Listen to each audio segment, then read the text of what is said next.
kasih itu menghasilkan perbuatan. Nah, kita memang tidak punya sebanyak Daud atau Salomo. Ya. Kita tidak bisa bikin bait suci yang semewah itu dan semegah itu. Tetapi bukan jumlahnya yang membuat Tuhan senang. Bukan. Tuhan Yesus menunjuk kepada seorang janda, tadi siang barusan dikhotbahkan, yang sudah bongkok begitu. Ternyata bukan jumlah yang dimasukkan ke dalam kotak persembahan yang membuat Tuhan senang. Apa sih yang membuat Tuhan senang itu? Tidak lain adalah hati. Yang membuat Tuhan senang adalah pengorbanan.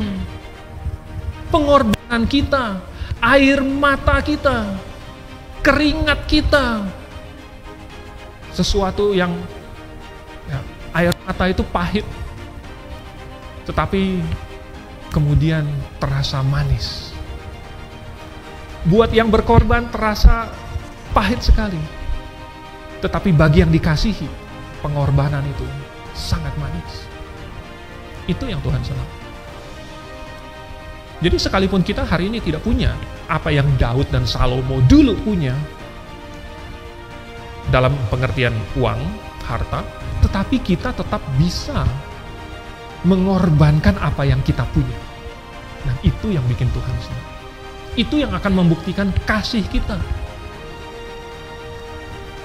Dan apa yang Salomo buktikan adalah bahwa ternyata akhirnya dia lebih mengasihi yang dikasihinya itu, perempuan-perempuan lain. Karena tidak bisa bersama-sama dengan Tuhan. Lalu gimana? Sekarang gimana caranya? Kita bisa jangan seperti Salomo. Gimana supaya kita tetap setia? Gimana supaya kasih kita yang mula-mula ini bisa tetap kita pelihara, bahkan kita pupuk sampai makin lama kasih kita kepada Tuhan makin besar. Bukan bergeser, bukan condong kepada yang lain. Dan ini tidak gampang karena kita masih hidup di dunia. Dan kita masih punya ikatan di dunia ini. Yang jelas kita masih terikat dengan tubuh jasmani. Berarti kita masih punya semua keinginan-keinginan jasmani. Kita masih punya kebutuhan-kebutuhan.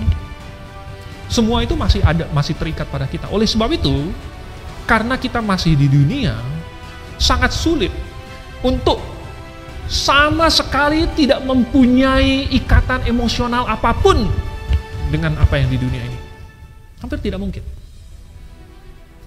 Tetapi ada caranya supaya kita tidak, hati kita condong, supaya hati kita tidak mengasihi hal-hal yang duniawi. Yang pertama, Tuhan sebenarnya sudah ajarkan prinsipnya, dan itu sudah mulai di Perjanjian Lama dari Musa. Dan Tuhan kasih suatu prinsip, yaitu separasi.